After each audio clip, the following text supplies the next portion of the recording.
आज की वीडियो में हम क्षेत्रमिति के अंतर्गत प्रश्नावली 14.2 के प्रश्नों को हल करेंगे, जिसमें हमें त्रिभुज के बारे में दिया हुआ है। त्रिभुज से संबंधित कुछ प्रश्न हैं। देखिए, पहला प्रश्न दिया, आधार 12 सेंटीमीटर और संगत ऊंचाई 7 सेंटीमीटर वाले त्रिभुज का क्षेत्रफल ज्ञात कीजिए। तो देखिए, इसको हम इस तरह से हल करेंगे। त्रिभुज का क्षेत्रफल, त्रिभुज का क्षेत्रफल, इसके बराबर सूत्र होता है 1/2 आधार और गुणा ऊंचाई, दोनों को आपस में गुणा करके उसको 2 से भाग कर देते हैं तो उसका क्षेत्रफल है वो निकल जाएगा। तो हमें यहाँ पे आधार दिया हुआ है और संगत ऊंचाई दिया हुआ है, तो हम त्रिभुज का क्षेत्रफल निकाल सकते थे, हो जाएगा 1/2। अब देखिए, हम इसको एक चित्र के माध्यम से समझ सकते हैं अच्छी तरह से। एक त्रिभुज है, इस तरह से एक त्रिभुज बना लेते हैं। ये उसकी ऊंचाई है, इसका नाम देते हैं ए, बी और सी और ये डी। ठीक है। अब देखिए, यहाँ पे ऊंचाई को दिया हुआ है 7 सेंटीमीटर और ये यहाँ से ये वाला, ये टोटल दूरी इसको दिया हुआ है 12 सेंटीमीटर। तो हमें इसका क्षेत्रफल निकालना है। तो 1/2 आधार ये हो जाएगा बी सी और ऊंचाई ये वाला ए डी। ये इस तरह से फार्मूला है। अब इसमें हम इसका वैल्यू रख देते हैं 1/2 बी सी। बी सी का मान यहाँ से देखिए ये 12 हो गया और ए डी हो गया 7। इसको हम 2 से भाग करेंगे तो 6 बार में चला जाएगा, तो 6 गुणा 7 करेंगे तो यह जाएगा 7 6 का 42 वर्ग सेंटीमीटर। इस तरह से। दूसरा प्रश्न दिया है, आधार 25 सेंटीमीटर और शीर्ष लंब 1.5 सेंटीमीटर वाले त्रिभुज का क्षेत्रफल ज्ञात कीजिए। हमको यहाँ पे दिया हुआ है आधार, इसको दिया है 25 सेंटीमीटर और शीर्ष लंब इसको दिया हुआ है 1.5 सेंटीमीटर, इस तरह से। तो हमें उस त्रिभुज का क्षेत्रफल निकालना है। देखिए, इसको हम थोड़ा सा एक चित्र के माध्यम से समझ लेते हैं। देखिए, इस तरह से एक त्रिभुज है ए, बी और सी, और बीच में ये इसका शीर्ष लंब है या जिसको हम ऊंचाई बोलते हैं। ठीक है। तो उसका क्षेत्रफल निकालेंगे। इसको दिया हुआ है ये 1.5 सेंटीमीटर और इसका जो आधार है ये वाला, इसको दिया हुआ है 25 सेंटीमीटर। तो त्रिभुज का क्षेत्रफल, त्रिभुज का क्षेत्रफल इसके बराबर अभी हम बता दिए 1/2 आधार गुणा शीर्ष लंब या ऊंचाई भी बोल सकते हैं, शीर्ष लंब, इस तरह से। इसका मान रखिए। अब देखिए, हो जाएगा 1/2 आधार ये हो गया 25 सेंटीमीटर और शीर्ष लंब हो गया यहाँ से 1.5 सेंटीमीटर। इसको हम गुणा कर देते हैं, फिर 2 से भाग कर देते हैं। देखिए, 25 पंचे 125 का 5, हासिल बच गया 12, 25 एकम 25, 25 और 12 का जोड़ देते हैं, ये हो जाएगा 37 और यहाँ एक अंक के बाद दशमलव लग गया यहाँ पे और इसको 2 से भाग कर देते हैं।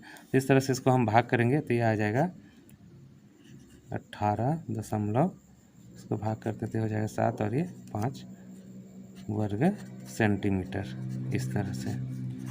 तीसरा नंबर प्रश्न है, आधार 6.5 सेंटीमीटर और क्षेत्रफल 26 वर्ग सेंटीमीटर वाले त्रिभुज का शीर्ष लंब हमें ज्ञात करना है।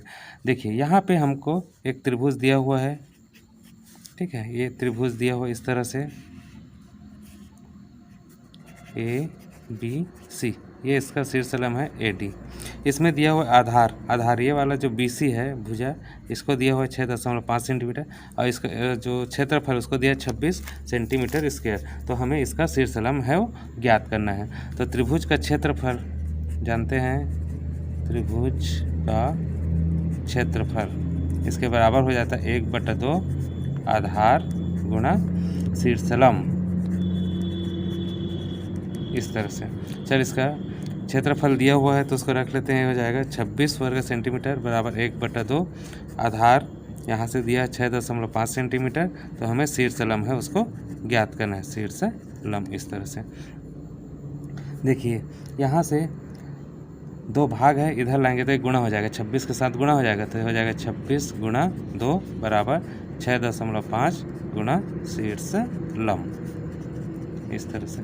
अब ये 6.5 गुणा, इसको हम इस साइड फिर लाएंगे तो ये भाग हो जाएगा, तो ये हो जाएगा 26 गुणा 2/6.5 बराबर शीर्ष लंब, इस तरह से। देखिए, अब यहाँ से हम इसको पॉइंट को हटाएंगे, दशमलव को हटाएंगे तो ये 10 के रूप में ऊपर लिख सकते हैं, तो हो जाएगा 26 गुणा 2 गुणा 10 बटा हो जाएगा ये 65। दशमलव हटा दिए तो ये ऊपर चला जाएगा, बटा के बटा में रहता है ऊपर चला जाएगा।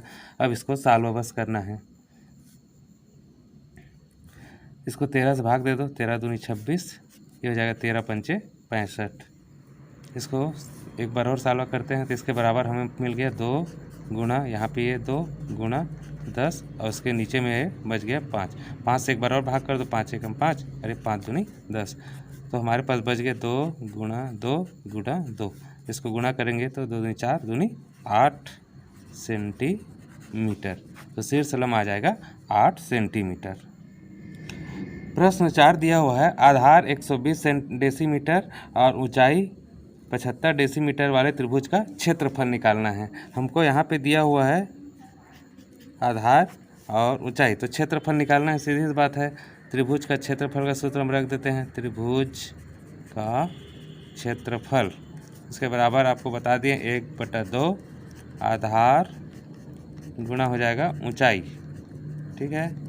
अब यहाँ से हम इसका मान रख देते हैं 1/2 आधार 120 डेसीमीटर और ऊंचाई 75, ठीक है। अब इसको हम भाग कर देते ऊपर नीचे, तो 2 से भाग करेंगे तो 60 बार में 120 हो जाएगा, तो 60 गुना 75। अब इसको हम आपस में गुणा कर देते हैं, तो गुणा करेंगे तो हो जाएगा 4500 वर्ग डेसीमीटर, इस तरह से। तो ये आंसर होगा। आशा करता हूँ ये सभी प्रश्न आपके अच्छे से समझ में आ गया होगा। यदि आप इसमें और कुछ सुझाव देना चाहते हैं तो कमेंट करके बताइएगा। धन्यवाद।